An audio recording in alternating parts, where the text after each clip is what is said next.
हमने पहले भी कहा है कि उज्जैन में ऋण मुक्तेश्वर मंदिर पर पत्थर से अंकित है कि शिव महापुराण की कथा सुनने वाला एक पीढ़ी पार नहीं होती। हमने कई बार कथाओं में कहा कि उसकी 71 पीढ़ी पार उतर जाती है। एक पीढ़ी से तो मतलब ही नहीं रखा।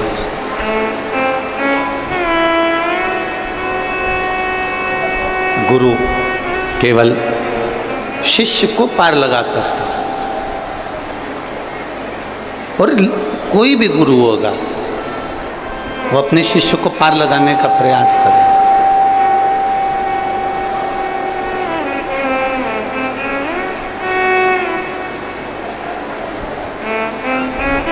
एक गुरु अपने शिष्य को पार लगा देता है, पर घर में, परिवार में, कुल में, कुटुंब में कोई ऐसा शिव भक्त, भगवान शंकर का भजन करने वाला, भगवान शिव का स्मरण करने वाला कोई शिव भक्त हमारे घर में जब जन्म ले लेता है तो वो केवल खुद को तारता नहीं, खुद को पार उतारता नहीं, वो ना जाने कितनी कितनी पीढ़ियों को पार उतार देता है। कितनी कितनी पीढ़ी। और यहाँ तो शास्त्र कह रहा है कि एक दो पीढ़ी से तो मतलब ही नहीं रखा। मेरी जीजियों, मेरे जीजाओं, मेरी बेटियों, बेटाओं, मेरी माताओं, मेरे भाई, मेरी बहन, यहाँ जितने बैठे हैं और जितने आस्था चैनल पर कथा सुन रहे हैं, ये सब आपकी चित्त वृत्ति में बिठा कर रखिएगा कि आप सहज नहीं हो।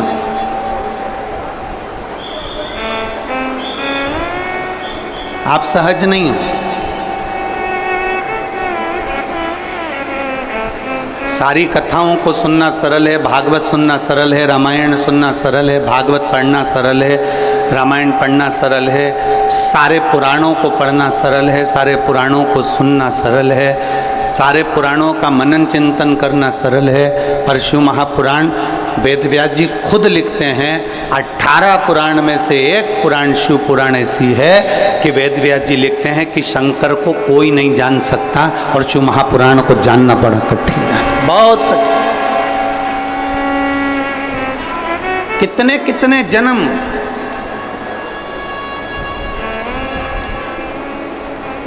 कितने कितने जन्म,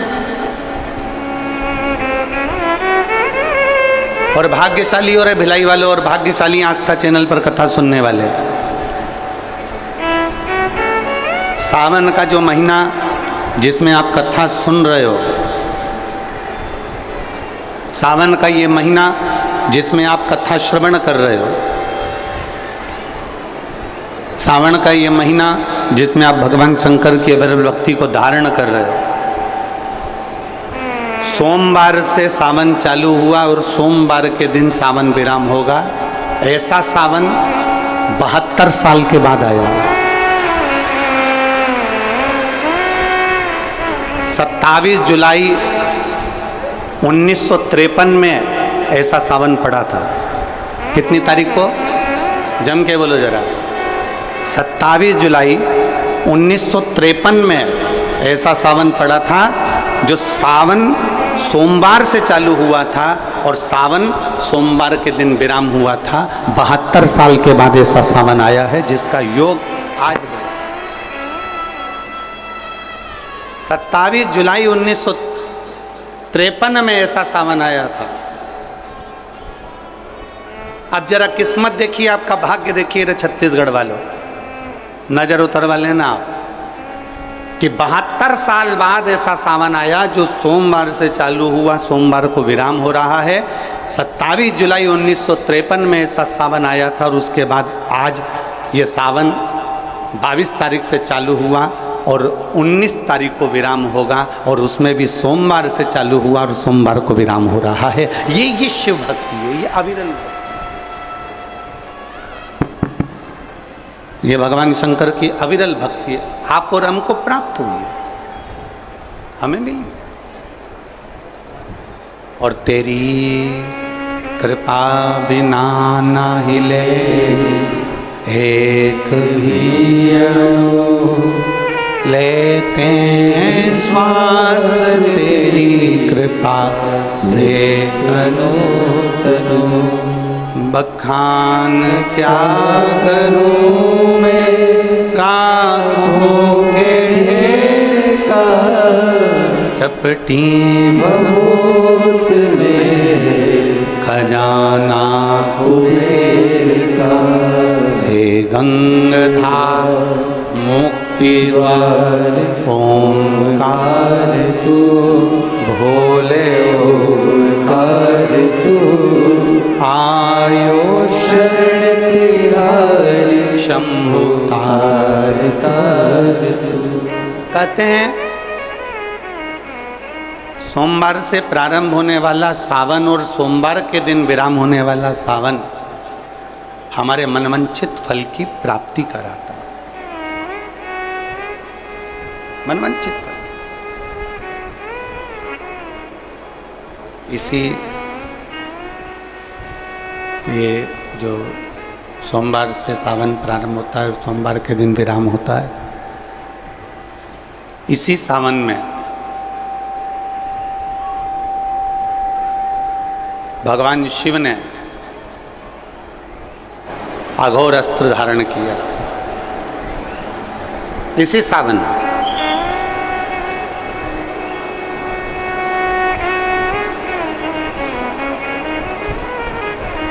एक त्रिपुरासुर असुर हो गया। 3 पुरियों का निर्माण कर कर वो निवास कर रहा है।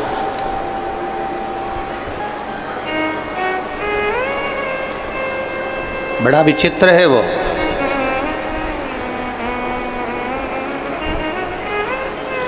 लोहे की, तांबे की, सोने की पुरियों का निर्माण उसने करा और उसका वो निवासी हो गया। उसमें वो निवास कर रहा है।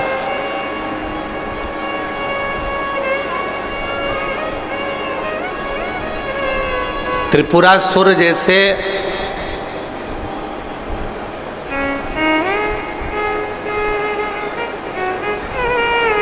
एक असुर का संहार कर कर भगवान शिव जी का नाम त्रिपुरारी हो गया। पर वो त्रिपुरारी ऐसे ही नहीं हो गया।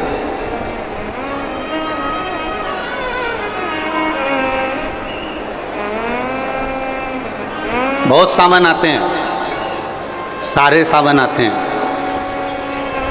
हर वर्ष सावन का महीना आता है, हर वर्ष श्रावण का सोमवार भी आता है, हर वर्ष प्रदोष भी आती है, हर वर्ष शिवरात्रि भी आती है सावन की, हर वर्ष अष्टमी भी आती है, छठ भी आती है, सब तिथियां आती हैं।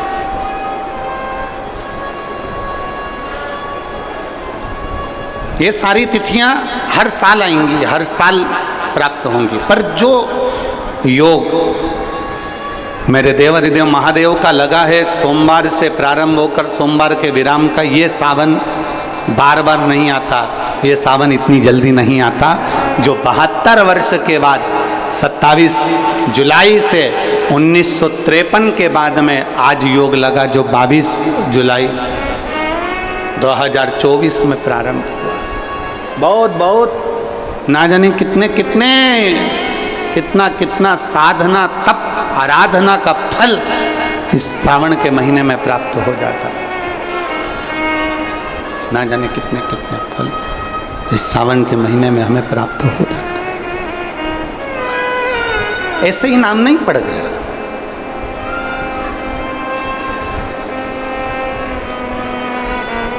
और भिराई के इस्पात नगरी के सभी श्रोता भाई बहनों से कहूँगा कि इसीलिए हम आपको बार बार कह रहे हैं कि आप किस्मत वाले हो, आप भाग्यशाली हो। क्यों बार बार बोल रहे हैं? क्योंकि उसका एक ही कारण है कि 72 साल बाद ऐसा सावन आया और सावन में आपको शिव महापुराण की कथा श्रवण करने का सौभाग्य मिला।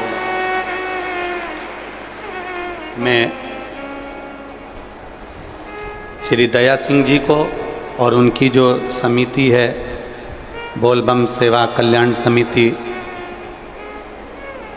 मैं दया सिंह जी आपको भी धन्यवाद देता हूं कि लखनऊ की कथा पंडाल में पानी भराया और पूरे पंडाल में घुटने घुटने कीचड़ हो गया और वो कथा कैंसिल हुई। और आपके पास एक लिस्ट होती है जिसमें लिखा होता है कि तत्काल जो कथा लेना चाहता है उसकी लिस्ट में आपका नाम था और आपको पहले ही फ़ोन लगा था और आपने उसको स्वीकार करा। हम तो कहते हैं कि भाग्य से ये 72 वर्ष बाद ऐसा एक तो सावन मिला और उसमें भी शिव महापुराण की कथा। धन्यता, साधु, बहुत बहुत साधु, कृपा है शिव की।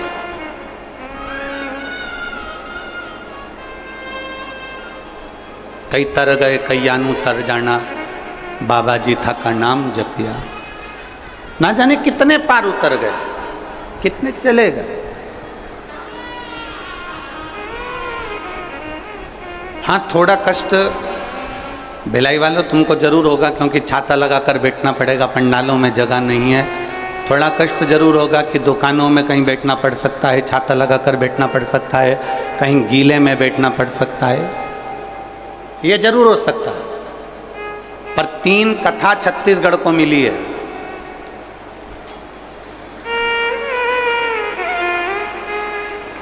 आप भिलाई नहीं पहुंच सकते, अपने पास की कथा में पहुंचो, वहां नहीं पहुंच सकते, उसके पास की कथा में पहुंचो, पर कथा का लाभ जरूर है।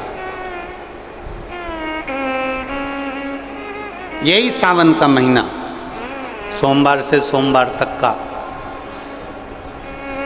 यही श्रावण। एक त्रिपुरासुर शुरू हो गया, 3 पुरियों का निर्माण में वो रहता, 3 पुरियां को बनाकर वहां निवास करता, किसी से नहीं मरता।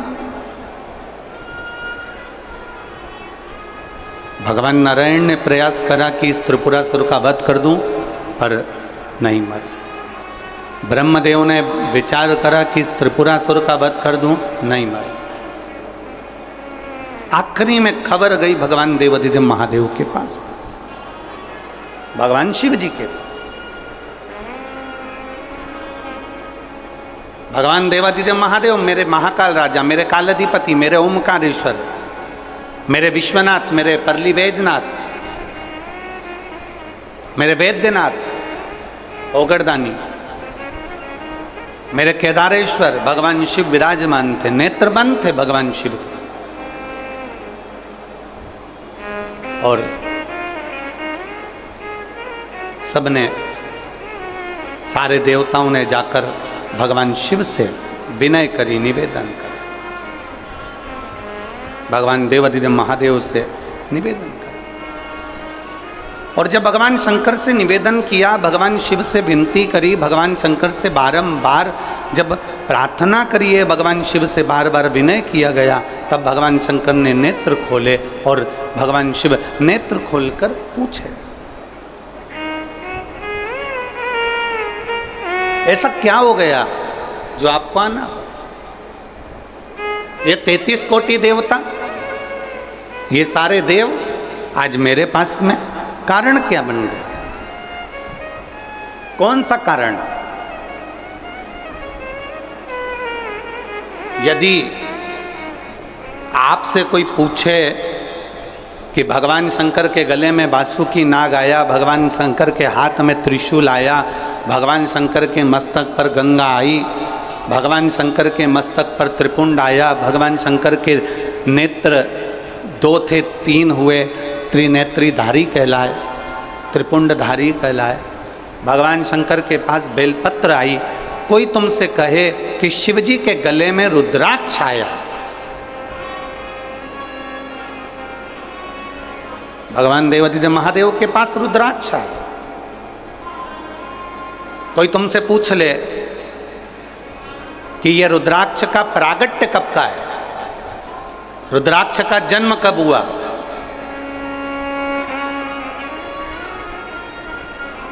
रुद्राक्ष प्रकट कब किया गया,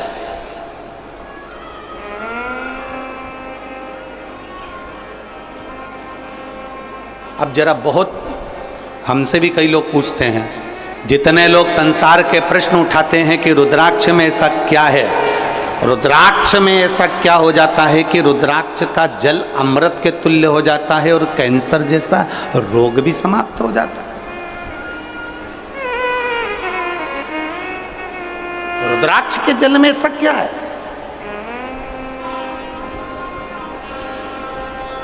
एक माँ ने पत्र में लिखा है कि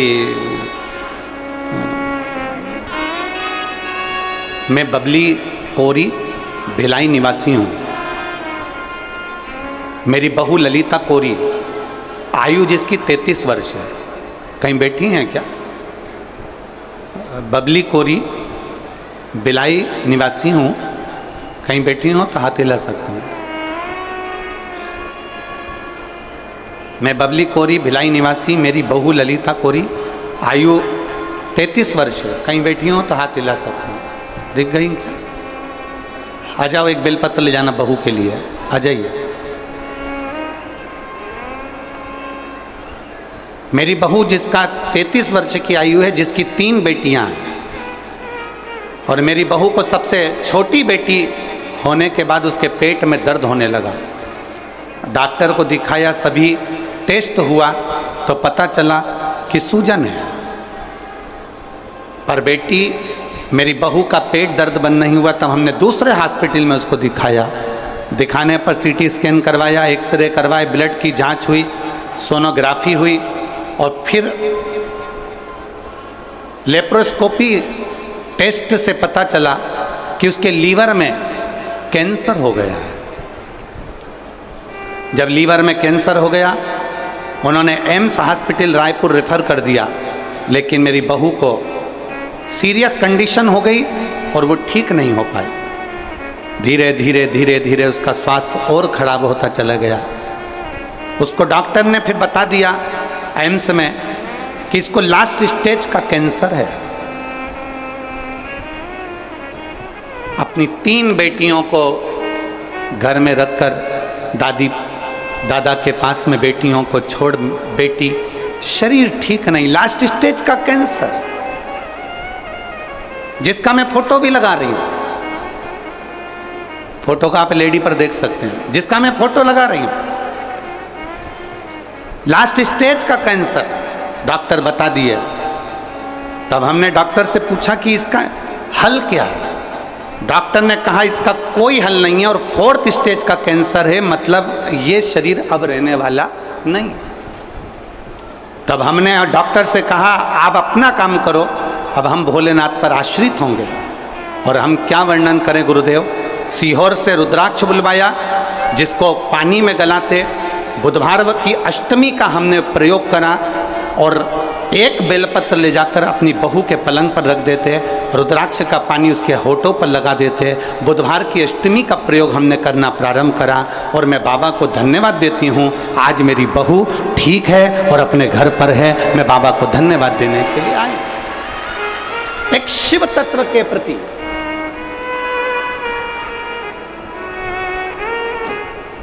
लोग कहते हैं रुद्राक्ष में ऐसा क्या होता है, उसको समझना है हमको।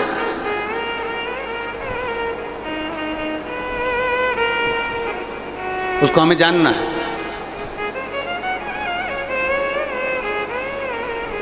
कि आखिर रुद्राक्ष भगवान शंकर के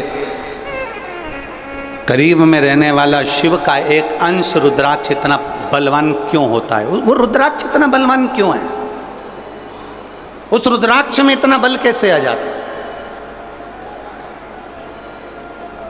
वो रुद्राक्ष इतना श्रेष्ठ कर क्यों हो जाता है।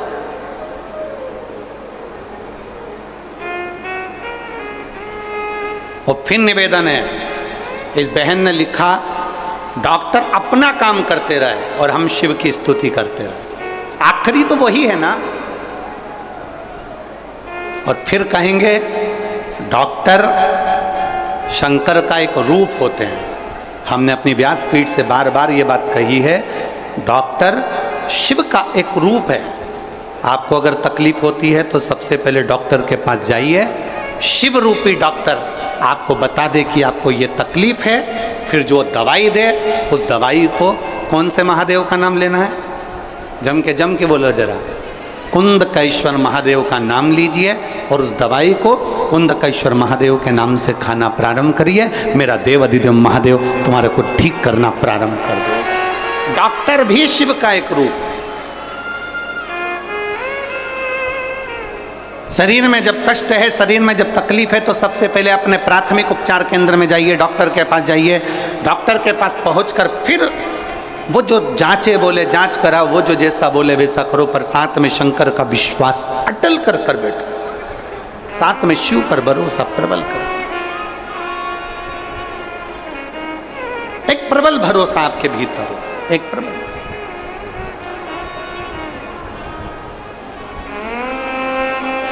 और मैंने तेरे ही भरोसे बाबा, तेरे ही भरोसे हवा बिच उड़ती जावांगी बाबा, डोर हथों छड़ी ना मैं कटी जावांगी।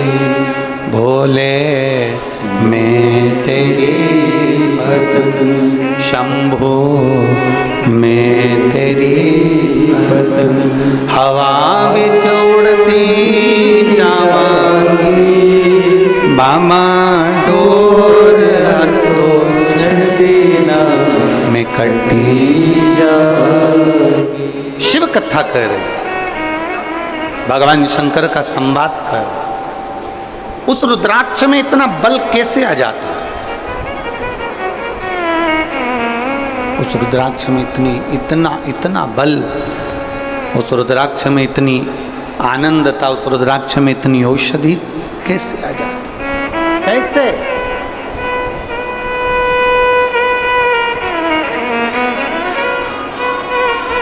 शिव कथा कर रही है, भगवान शंकर का संवाद कर रहा है, भगवान देवादिदेव महादेव का चरित्र का है, शिव महापुराण की कथा कर रही है। त्रिपुरासुर असुर है, 3 पुरियों का निर्माण कर उसमें निवास करता है। 3 पुरियों का निर्माण कर उसमें निवास करता है, पर उसके प्राण जा नहीं सकते। भगवान नारायण ने प्रयास किया, वो नहीं मरा, प्राण नहीं छूटे। भगवान शिव ने, भगवान ब्रह्मा ने, भगवान ब्रह्मदेव ने भी प्रयास करा, पर उसके प्राण नहीं छूटे। आखिरी में भगवान शंकर के पास सूचना पहुंच गई, भगवान शिव के पास सूचना, आखिरी में भगवान शंकर के पास सूचना पहुंची, भगवान शिव के पास।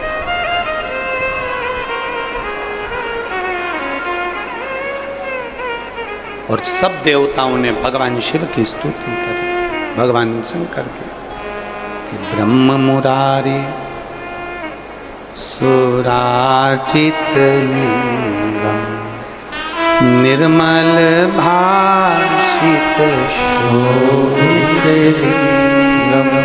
शिव की स्तुति करी।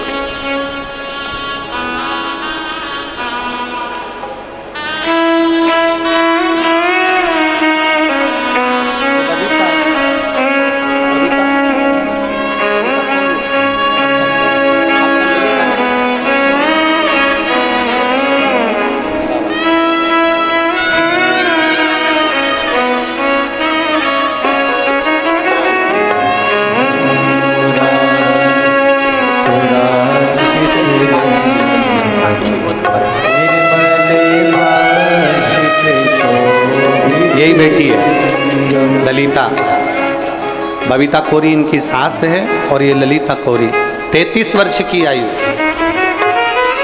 3 बेटियां हैं, आखिरी की बेटी छोटी वाली का जन्म हुआ तब 4th स्टेज का कैंसर, और डॉक्टर ने मना कर दिया। आखिरी क्षण बचना मुश्किल है, तब शिव की करी भक्ति, भगवान शंकर का स्मरण करें। और शिव के स्मरण से बेटी कह रही है, आज मैं जिंदा खड़ी हूं, ये शिव की कृपा, ये उसकी कृपा।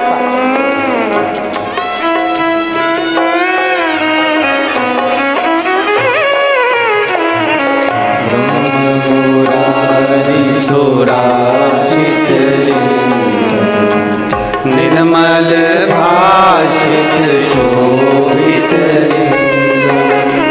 ब्रह्म मुरारी सुराजित निर्मल भाषित शोभित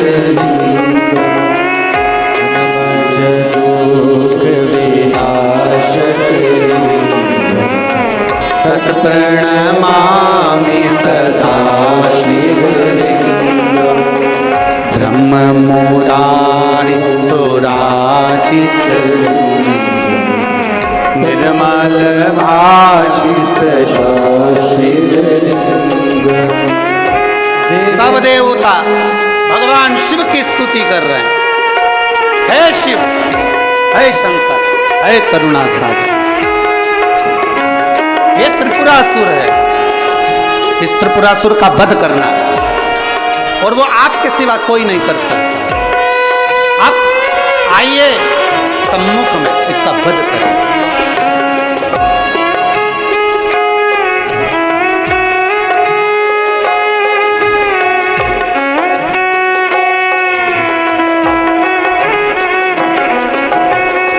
देव मुनि प्रवराजित लिंगम करुणाकर लिंगम। देव मुनि प्रवराजित लिंगम करुणाकर लिंगम। रावण विनाशक तत्प्रणमामि सदा शिवलिंगम् रावण शंभो तत्प्रणमामि सदा शिवलिंगम् ब्रह्म मुरारी सुराचित लिंगम् निर्मल भाषित शोभित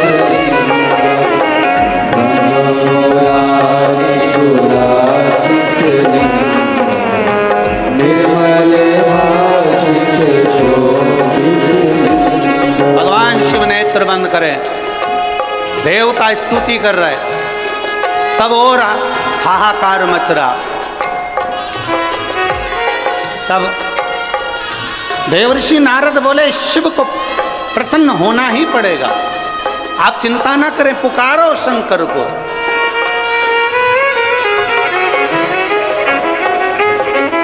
सर्व सुगंध सुलेपित लिंगम बुद्धि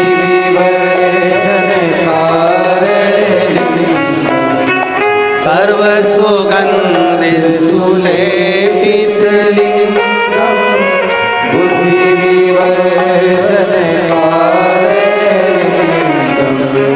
सिद्ध सुरासुर वंदित लिंगम तत्प्रणमामि सदा शिवलिंगम् सिद्ध सुरासुर वंदित लिंगम् तत्प्रणमामि सदा शिवलिंगम् ब्रह्म मुरारी सुराजित लिंगम् निर्मल भाषित शोभित लिंगम् ब्रह्म मुरारी सुराजित लिंगम् निर्मल भाषित शोभित लिंगम्। किस किस से कहें भगवान शंकर को प्रसन्न करने के लिए गंधर्व देव असुर सब भगवान शिव के सम्मुख में।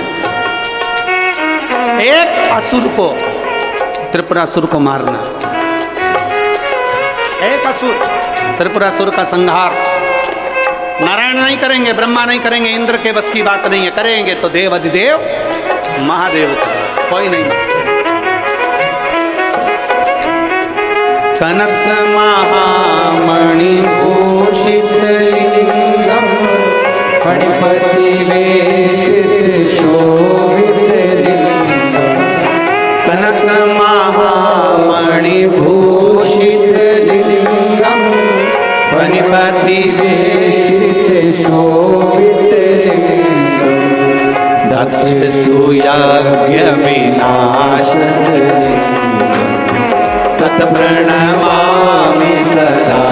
शिवलिंगम दक्षसूयगिरिनाशनलिंगम तत्प्रणमामि सदा शिवलिंगम ब्रह्ममुरारिसुराजितलिंगम निर्मलभाषित शोभितलिंगम ब्रह्ममुरारिसुराजितलिंगम निर्मलभाषित शोभितलिंगम निर्मलभाषित शोभितलिंगम निर्मलभाषित शोभितलिंगम निर्मलभाषित शोभितलिंगम निर्मलभाषित शोभितलिंगम।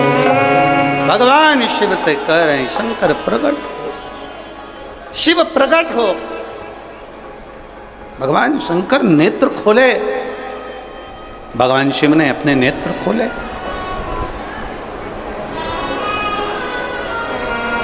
भगवान शंकर अपने नेत्र खोलते हैं।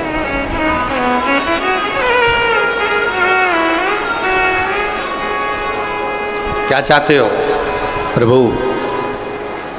त्रिपुरासुर का वध चाहते हैं।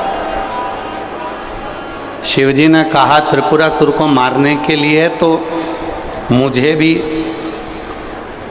कुछ बल की जरूरत पड़ेगी, तब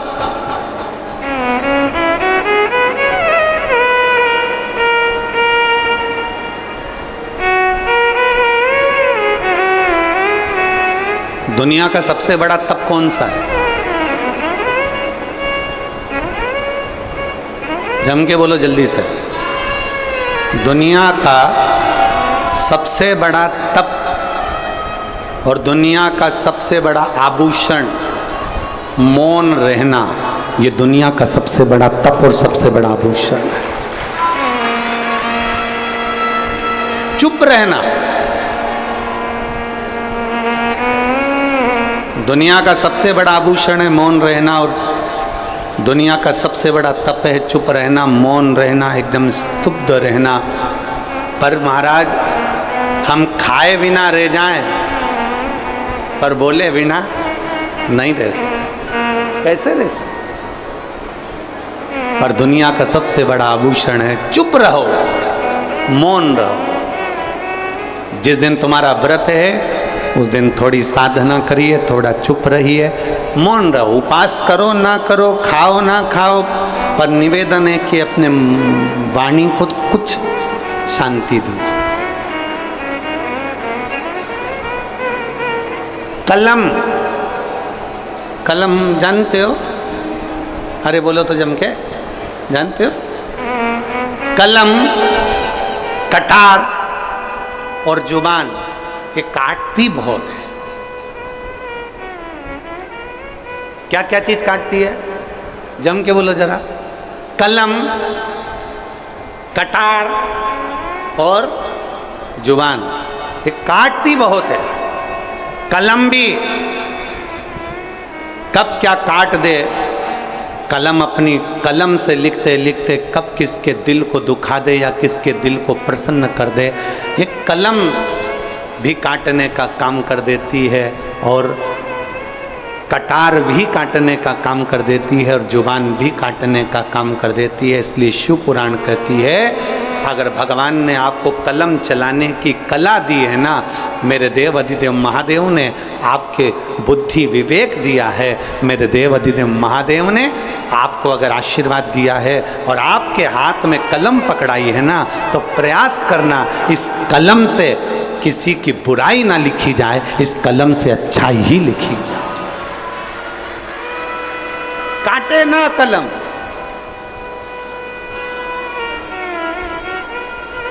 कटार का काम भी काटने का होता है, कटार भी काटती है, और जुबान का काम भी यही होता है। ना जाने किसके लिए, ना जाने कब अपशब्द कह जाए, ना जाने कितना क्या बोल जाए, कोई भरोसा नहीं है। इसलिए शिव महापुराण की कथा कहती है दुनिया का सबसे बड़ा तप है, जम के बोलो जल्दी से, चुप रहना, मौन रहना, ये दुनिया का सबसे बड़ा तप, सबसे बड़ा तप, सबसे बड़ा आभूषण मौन रहिए, चुप रहिए। क्या किसको रोइए, जम के बोलो जरा, क्या किसको रोइए, चादर तान के। जितने चुप रहोगे, जितने मौन रहोगे, एकदम मस्त रहोगे।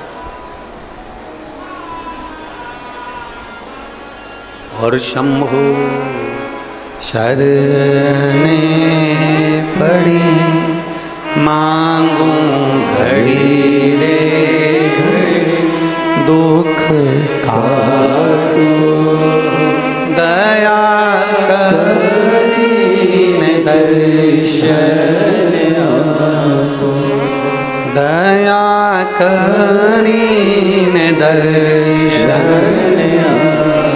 चुप रहो, जितना चुप रहोगे उतने प्रसन्न रहोगे, उतने आनंद।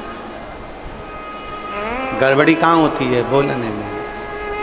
गड़बड़ कहाँ होता है? बोलने में। चुप रहने में कभी गड़बड़ हुआ है क्या?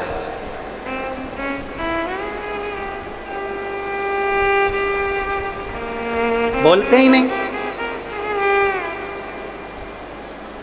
कई बार तो पति पत्नी का झगड़ा हो जाता है इस बात पे, तुम्हारे मुंह में जीवान नहीं है क्या? तुम बोल नहीं सकते इतना सा? तुम अपनी मम्मी से जाकर नहीं कह सकते इतना सा? तुम अपने भाई से नहीं कह सकते इतना सा? तुम अपने परिवार से नहीं कह सकते इतना सा? पति मौन, क्योंकि वो शिव है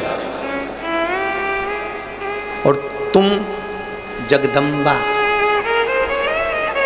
जगतधात्री दुर्गा भवानी हो। पूरा अधिकार बोलने का तुमको दे रखा है, वो नहीं बोलता, वो तो मौन रहता है, देखता रहता है, और जब वो बोलता है तो फिर सब डोलते हैं। जब वो बोलता है, चुप रहने में जो सुख है वो सुख कहीं नहीं। शिव जी कह रहे हैं कि मुझे भी थोड़ा बल एकत्रित करना पड़ेगा त्रिपुरासुर को मारने के लिए। और वो बल कहां से आएगा? वो बल कहां से प्राप्त होगा? ब्रह्मा जी पूछ रहे हैं, भगवान विष्णु पूछ रहे हैं, जब आप देवों के देव महादेव हो तो फिर बल कहां से लाओगे? वही तो पूछना है कि कहां से लाओगे। शंकर भगवान कहते हैं वो बल मेरे भीतर से ही मुझे प्रकट करना पड़ेगा।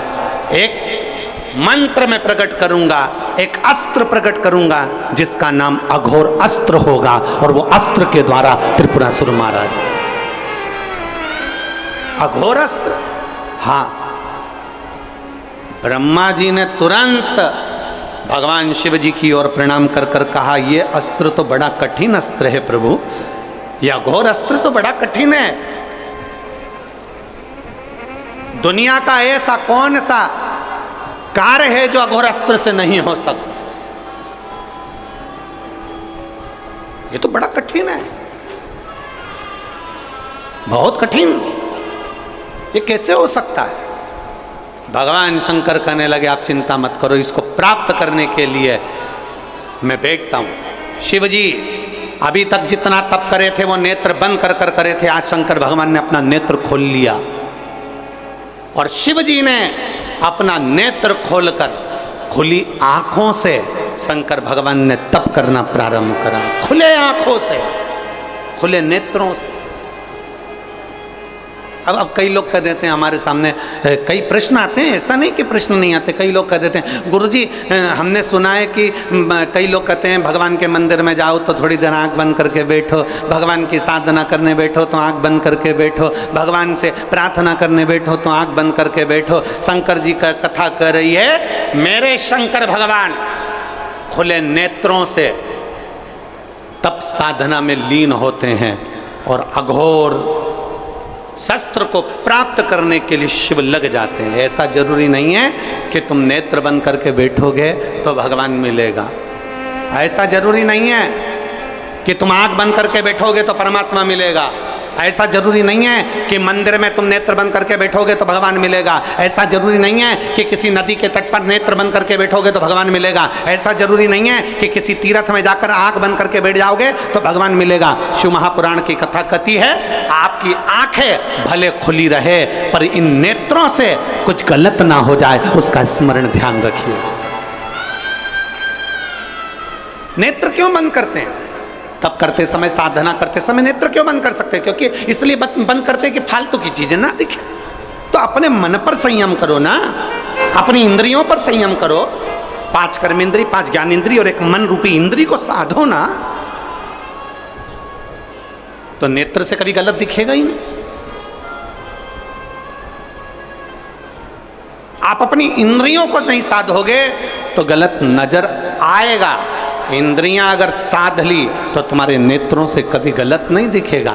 तुम अंदाजा करो, कई साधु सन्यासी, एक कथा आती है, एक संत के आश्रम के पास में एक वेश्या ने अपना वेश्यालय खोल लिया।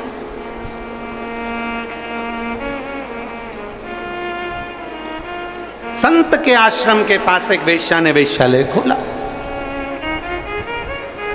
अब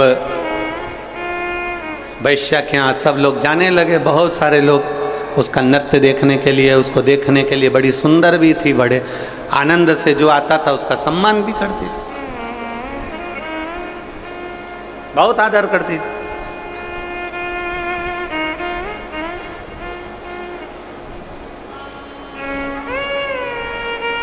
अब संत, वेश्या क्या करती, रोज सवेरे उठती, सबसे पहले संत की जो आश्रम था, संत की जो कुटिया थी, वेश्या संत की कुटिया में जाती, सिर पे पल्लू रखती, और सतगुरु की कुटिया में जाने का अलाउ नहीं था क्योंकि वेश्या उनके कुटिया में जा नहीं सकती, तो उनके दरवाजे को प्रणाम कर कर वापिस आ जाती और अपने वेश्यालय में चली जाती। और संत जो अपनी कुटिया में बैठा रहता, उसने अपनी कुटिया में पत्थरों का ढेर रख लिया। वेश्या के यहाँ जो जाता, संत एक पत्थर उठा के अपने आश्रम में रख लेता। वेश्या के यहाँ जो जाता, संत एक पत्थर उठा के अपने आश्रम में रख लेता। संत का पूरा आश्रम पत्थरों से भरा गया, पूरा आश्रम पत्थरों से भरा गया।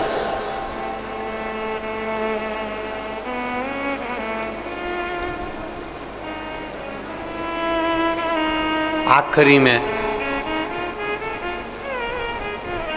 अंत में संत के भी प्राण छूटे और वेश्या के भी प्राण छूटे, दोनों ऊपर गए। चित्रगुप्त महाराज ने इनकी लेखनी देखी, इनकी डायरी देखी, इनकी फाइल देखी। फाइल देखकर कह दिया, वेश्या जाओ, तुम बैकुंठ के रास्ते पर जाओ।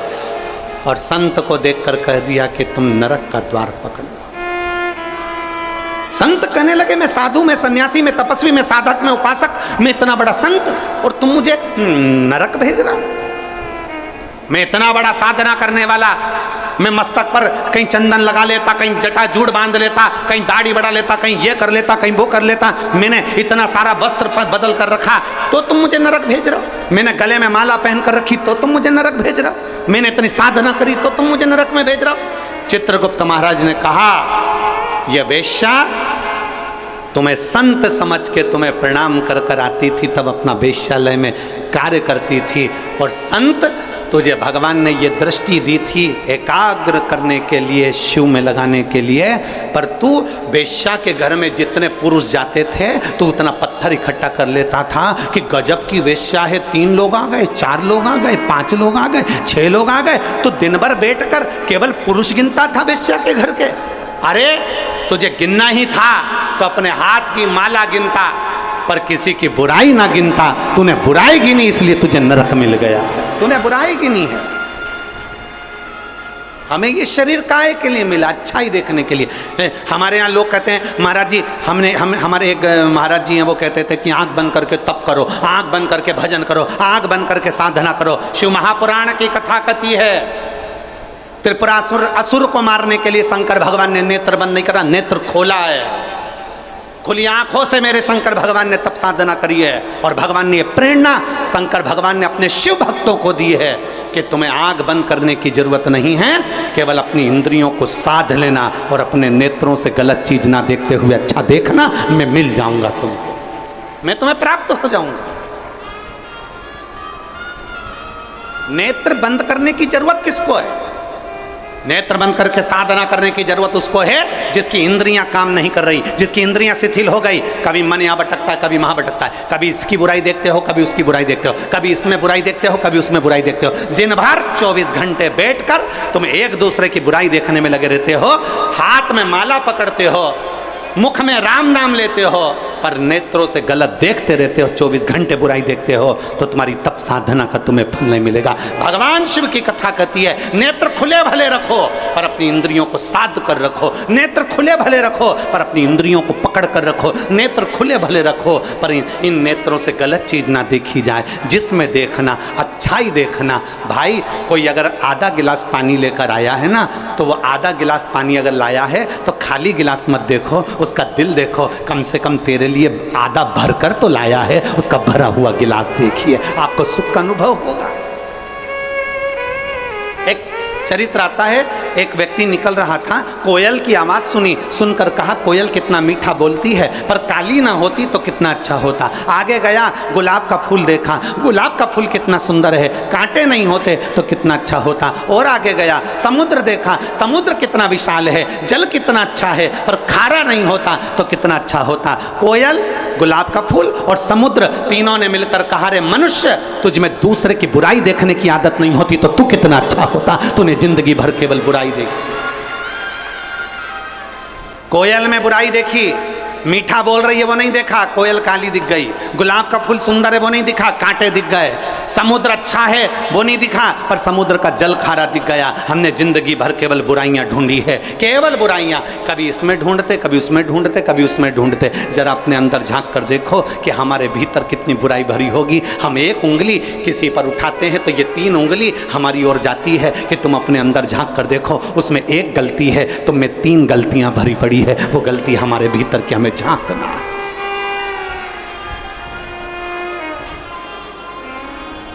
वो गलती हमारे भीतर की झांक।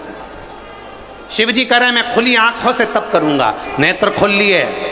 शिव महापुराण की कथा कहती है 1000 वर्ष तक मेरे शंकर भगवान ने नेत्र बंद नहीं करे, 1000 वर्ष तक मेरे शिव नेत्र बंद नहीं करे। 1000 वर्ष तक मेरे ओघड़दानी, मेरे शंभु नेत्र बंद नहीं करे। लग गए, आंखें झपकी नहीं, पलक झपकी नहीं, नेत्र खुले की खुले। 1000 वर्ष निकल गए, 1000 वर्ष। तब अघोर शस्त्र प्राप्त कर लिया, और प्राप्त करते से ही भगवान शंकर ने अपने नेत्र को बंद किया। बंद करते से ही भगवान शंकर का जैसे ही नेत्र बंद हुआ, उससे एक बिंदु नीचे गिर गया। जब बहुत देर तक आँख खुली रहती है, बहुत देर तक आँख खुली रहती है, पलक नहीं झपकती, तब आँख में से एक आंसू गिर जाता है। शिव जी की आँख से वो आंसू गिरा। जो तप करा था, जो साधना करी थी, जो अघोर अस्त्र पाने के लिए सारी तप साधना करी थी, जिस अस्त्र के बल पर संपूर्ण ब्रह्मांड की रक्षा करी है, उस तप साधना के बल पर भगवान ने जैसे ही नेत्र बंद करा, बंद करते से शिव जी की आंख से एक आंसू गिर गया, और जैसे ही वो आंसू गिरा, उससे एक वृक्ष उत्पन्न हो गया, जिसका नाम रुद्राक्ष का वृक्ष हुआ, जो रुद्राक्ष हुआ। अब जरा ध्यान देना, रुद्राक्ष ऐसे ही नहीं उत्पन्न हो गया। हजारों वर्ष तक मेरे ओघड़दानी ने तप साधना करी, और जब नेत्र बंद करे तब आंसू गिरा, और उस आंसू से रुद्राक्ष पैदा हुआ है। उस अश्रु से, शिव के उन अश्रु से रुद्राक्ष उत्पन्न हुआ। इतने तप साधना का बल एक रुद्राक्ष में होता है, इतना तप साधना का बल एक रुद्राक्ष में होता है कि अघोर अस्त्र के बराबर, अघोर मंत्र के बराबर शिव का एक रुद्राक्ष होता है, अगर वो श्रेष्ठता से धारण किया। इसलिए सोमवार से ये वही जिस समय पर त्रिपुरासुर का वध करा था भगवान शंकर ने, और जिस रुद्राक्ष को भगवान ने प्रकट करा था सोमवार से सोमवार तक की सावन के महीना था जब मेरे देव अधिदेव महादेव ने इस रुद्राक्ष को प्रकट किया था। आप सभी को रुद्राक्ष के प्रागट्य की भी बहुत बहुत बधाई, बहुत बहुत। रुद्राक्ष के प्रागट्य की एक कथा नहीं है, रुद्राक्ष के प्रागट्य की कई कथा है। रुद्राक्ष के जन्म की एक कथा नहीं, रुद्राक्ष के जन्म की अनेक कथा। पर भाग्यशाली हो आप जो 72 साल बाद ये जो सावन का महीना आया है सोमवार से सोमवार तक का, कहते हैं इस सावन में जो सोमवार से सोमवार तक का सावन रहता है, सोमवार से शुरू सोमवार से विराम, अगर आपके घर में रुद्राक्ष है, आप रुद्राक्ष धारण करते हो या रुद्राक्ष अपने घर में रखते हो, तो उस रुद्राक्ष को छोटी सी कटोरी में रखकर या एक पात्र में रखकर 7 बार किसी भी अमावस पर, सावन में जो अमावस्या पड़ती है, ये सोमवार से सोमवार वाली सावन, इसके बाद वाले सावन का वर्णन नहीं कर रहा हम, इस सावन की बात कर रहा हूँ। या तो अमावस, पूर्णिमा, त्रयोदशी, चतुर्दशी या प्रदोष, शिवरात्रि, अष्टमी, ये ऐसी तिथियां हैं जो सोमवार से सोमवार तक का जो सावन होता है, सावन में कटोरी में रखकर, प्लेट में रखकर, थाली में रखकर 7 बार अपने घर में अगर रुद्राक्ष तो उसको बलवान बनाने के लिए इसी सावन के महीने में 7 बार तो जल, 5 बार दूध गौ माता का, और 2 बार गाय का घी उस रुद्राक्ष पर लेपित करना चाहिए। और फिर उस रुद्राक्ष को धूप बत्ती हो या घर में गूगल की धूप हो, और धूप बत्ती से उस रुद्राक्ष को सिद्ध कर लेना चाहिए। कुछ नहीं आता ना, शिव का नाम लो, श्री शिवाय नमस्तुभ्यम बोलो, और उस रुद्राक्ष का स्पर्श कर कर अपने गले में धारण करते हो तो गले में, पूजन में रखते हो तो पूजन में, या किसी कार्य सिद्धि के लिए रखते हो तो कार्य सिद्धि के लिए। अगर ये सोमवार से चालू होने वाले सावन को, सोमवार से विराम होने वाले सावन में अगर हम सिद्ध कर लेते हैं तो वो रुद्राक्ष हमारे जीवन का सबसे श्रेष्ठ रुद्राक्ष हो जाता है, सर्वश्रेष्ठ। अभी हमारे सीहोर में कुबेरेश्वर धाम पर ये जो सावन का महीना आया है, इस सावन में हमारे यहाँ कुबेरेश्वर धाम पे वैसे तो जो महाशिवरात्रि आती है, जिस समय रुद्राक्ष उत्सव होता है, उस समय पर रुद्राक्ष को सिद्ध कर लिया जाता है। पर जो सावन ये आया है, इस सावन में हमारे यहाँ प्रतिदिन बाबा के रुद्राक्ष को सिद्ध करते हैं। प्रतिदिन नियम है रुद्राक्ष पर जल चढ़ाना, दूध चढ़ाना, घृत लगाना और बाबा के रुद्राक्ष, क्योंकि इतने भक्त आते हैं उनके लिए वो रुद्राक्ष सिद्ध होना चाहिए।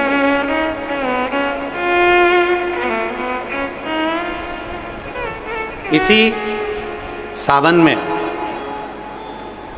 4 मुखी 3 रुद्राक्ष, कितने? 4 मुखी कितने? 3। 5 मुखी रुद्राक्ष 3 और 6 मुखी रुद्राक्ष 3। इनके बीच में 1.25 गांठ लगाई जाती है। 4 रुद्राक्ष कितने? जल्दी बोलो। 4 मुखी रुद्राक्ष कितने? 3। 5 मुखी रुद्राक्ष कितने? 3। 6 मुखी रुद्राक्ष कितने? 3। इनके बीच में 1.25 गांठ लगाई जाती है। मतलब एक गांठ पूरी लगाई जाती है, फिर आधी गांठ लगाकर फिर रुद्राक्ष को डाला जाता है लाल धागे में, फिर 1.25 गांठ ऐसी चलती है। 9 रुद्राक्ष होते हैं कुल टोटल। अगर ये 9 रुद्राक्ष को शंकर भगवान के शिवलिंग के पास में रखकर, ये सावन, इसको अन्य सावन में नहीं कर सकते, केवल इसी सावन भगवान शिव के मंदिर में शिवलिंग के पास उसको रखकर 7 लोटा जल, 5 बार दूध और 2 बार घृत अगर लेपन कर दिया जाता है उस माला को, और उसी माला को हम बेलपत्री के पेड़ के नीचे बैठकर अपने गले में अगर धारण कर लेते हैं तो दुनिया का ऐसा कोई कार्य नहीं जो तुम्हारे लिए हो नहीं, पक्के में होकर ही मानता है। उस रुद्राक्ष का इतना महत्व, ये तुम जो सहज में सुन रहे हो ना, हम फिर कहेंगे दया सिंह, जो हम फिर दया सिंह जी को धन्यवाद देंगे कि ये जो सावन के महीने की कथा लिए दया सिंह जी, ये साधारण नहीं है। दुनिया के लोग भले इसको सहजता में रख लें, 27 जुलाई 1953 में ये सावन आया था, उसके बाद 2024 में ये सावन आया। लोग तरसते हैं इस सावन के लिए कि इसमें हमें रुद्राक्ष को सिद्ध करना है, हमें इसमें बेलपत्र का पान करना है, इसमें हम जो मांगेंगे हमारा बाबा कृपा करने के लिए तत्पर रहता है। ये वो रुद्राक्ष का आनंद पाते। मैं धन्यवाद देता हूं दया सिंह जी आपको बहुत बहुत, और पूरी समिति को, बोलबम सेवा कल्याण समिति को धन्यवाद देता हूं। और जितने भिलाईवासी इस कथा को सुन रहे हैं, भले तुम्हें छाता लगा कर बैठना पड़े, भले तुम्हें पन्नी लगा कर बैठना पड़े, पर अगर 1 मिनट भी आप कथा का रिस्पॉन्ड कर रहे हो, टीवी के सामने, मोबाइल के सामने अगर सुन रहे हो, तो सहज मत समझना क्या फल मिलेगा। हम तो कहते हैं कि 3 महीने में मिलता है, हम तुमको कहीं नहीं जा रहे, 1 महीना तुम्हारे इसी छत्तीसगढ़ में है, हम 1 महीने में फल देखना प्रारंभ करेंगे, प्रयास करेंगे। आप उस सावन की महत्वता तो जानो, शिव नाम की महत्वता तो जानो।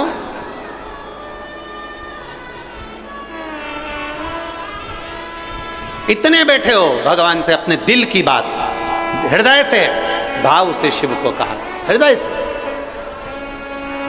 एक पत्र है,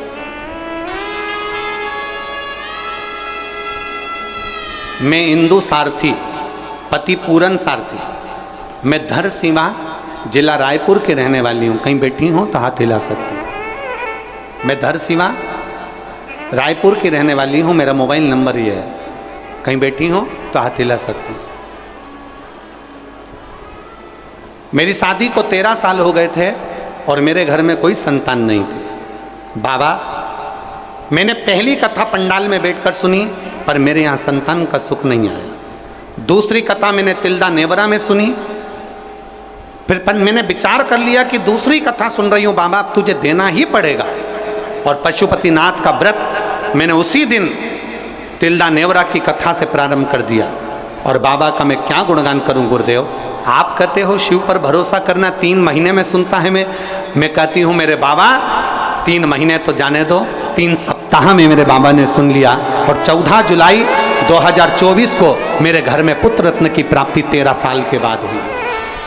कहीं बैठी हो, आई हो तो अपने बच्चे को लेकर आ सकती हैं। बच्चा आया है साथ में, आया है तो ला सकती हैं। 13 साल बाद मेरे बाबा ने मेरे ऊपर कृपा, 13 वर्ष। एक भीतर से हम भगवान को कैसे रिझाएं। दुनिया के लोग आपसे कहें नेत्र बंद करके बैठ जाओ, दुनिया के लोग आपसे कहें शंकर जी के मंदिर में जाओ तो आंख बंद करके बैठ जाओ, दुनिया के लोग आपसे कहें तीर्थ में जाओ तो नेत्र बंद करके बैठ जाओ, दुनिया के लोग कहें कि तप साधना में बैठ जाओ। आप कह देना मैं तुम्हारे हाथ जोड़ूं, मैं तो सरल भाषा जानती हूं, मेरे को कुछ भी नहीं आता, मुझे तो केवल इतना आता है, सारी समस्या का हल एक लोटा जल। हमें कुछ भी नहीं आता, ना मैं तप आता, ना मैं साधना आती, ना मैं व्रत आता, ना मैं पूजन आती, ना मैं पाठ आता। कोई तुमसे कह दे ऐसे गेहूं चढ़ाओ, कोई तुमसे कहे कि ऐसे ये चावल चढ़ाओ, कोई तुमसे कहे कि ऐसे चढ़ाओ, हमें कुछ नहीं आता। हमें तो केवल इतना आता है कि शंकर को रिझाया कैसे जाए।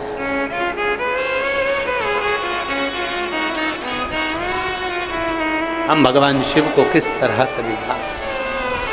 और फिर निवेदन करूंगा, जितनी सरलता से, जितनी सहजता से आप शिव को रिझाओगे, उतनी सरलता से शिव रिझता है, उतनी सरल।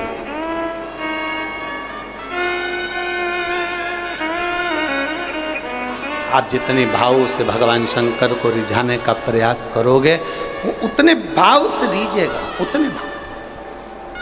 जरा विचार करिए, इसी सोमवार से सोमवार वाले सावन के महीने में शिवरात्रि की पूजन आप ऑनलाइन करेंगे। आप और हम सब आस्था चैनल के माध्यम से, फेसबुक यूट्यूब के माध्यम से ठीक शाम को 7 बजे 2 अगस्त को बैठेंगे और ऑनलाइन सब अपने अपने घर से पूजन करेंगे, भगवान शिव की आराधना करेंगे। आप और हम सब मिलकर भगवान शंकर से एक साथ प्रार्थना करेंगे, एक साथ। और जब हम बाबा को रिझाएंगे, और यही सोमवार से सोमवार तक के सावन के महीने में 2 अगस्त को तो हम शिवरात्रि मनाएंगे, और 17 अगस्त को सीहोर की कांवड़ भी बाबा की कृपा से सुबह 9 बजे भरेंगे। प्रदोष के दिन एक विश्वास के साथ शिव को रिझाओ, एक भरोसे के साथ भगवान शंकर को। और मैंने तेरे ही भरोसे बाबा तेरे ही भरोसे हवा बीच उड़ती जाओगी, बाबा डोर हर तो छठीना में कटी जाओगी। भोले मैं तेरी पतंग, शंभो मैं तेरी पतंग। त्रिपुरासुर को मारने के लिए अघोर अस्त्र प्राप्त किया।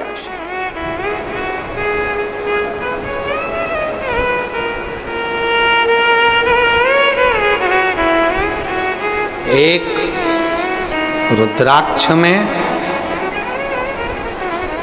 अघोर अस्त्र का, पाशुपत्य अस्त्र का, दुनिया के जितने अस्त्र शस्त्र होते हैं सबका बल एक रुद्राक्ष में होता है। सबका बल एक रुद्राक्ष के अंदर होता है।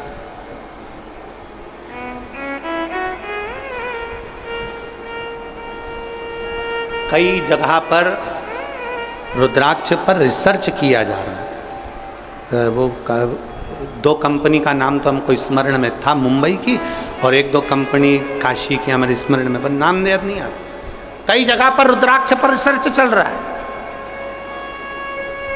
कि आखिर रुद्राक्ष में ऐसा क्या होता है कि तांबे के कलश में गलाया और उसका पानी शिव जी को चढ़ाकर आचमन किया तो फल मिल जाता, रोग मुक्ति हो जाती है, श्रेष्ठता हो जाती है।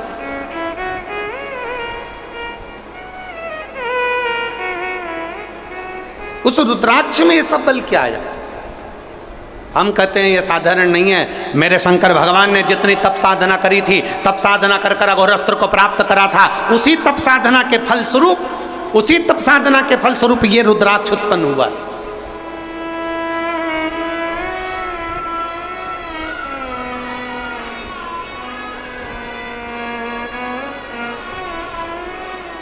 जैसे शिव मंदिर में, जैसे आप लोग जाते होंगे शंकर जी के मंदिर में, तो ये तो शिवलिंग हो गया, ये जलाधारी हो गई, ये जलाधारी है, ये शिवलिंग है। और जलाधारी और शिवलिंग के यहाँ, शिवलिंग से लेकर जहाँ से पानी नीचे गिर रहा है, आप पानी यहाँ चढ़ाते हो तो ये घूम के यहाँ से नीचे आ जाता है। आपने जल यहाँ चढ़ाया शिवलिंग पे तो जल घूमकर यहाँ से नीचे आ जाता है। इस जगह से नीचे की ओर आ जाता है, इस स्थान से। प्रयास करिए, ये जो सावन आया है 72 वर्ष के बाद, प्रयास करिए कि कितना बड़ा भी रोग है, कितनी बड़ी भी बीमारी है, आप डॉक्टर से इलाज करवाओ, पर ये जो स्थान है अशोक सुंदरी का, इस स्थान पर एक बार अपनी हथेली रख कर देखिए और भगवान शिव से पंचाक्षर मंत्र नमः शिवाय, षडाक्षर मंत्र ओम नमः शिवाय या श्री शिवाय नमस्तुभ्यम स्मरण कर कर देखिए, और एक बेलपत्र बाबा की लेकर जहाँ से पानी नीचे गिरता है उस स्थान पर लगाकर उसी बेलपत्र को खाइए, और फिर जाकर डॉक्टर को एक बार फिर जांच करवाइए कि उस रोग में आराम कितना लगा है, उस रोग में अंतर कितना आया।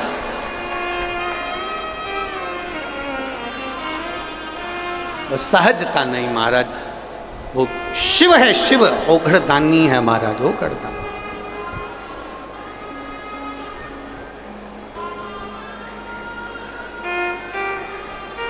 इसीलिए सारे देव गण गंधर्व किन्नर सब शिव का ध्यान करते हैं, सब शंकर की स्तुति करते हैं।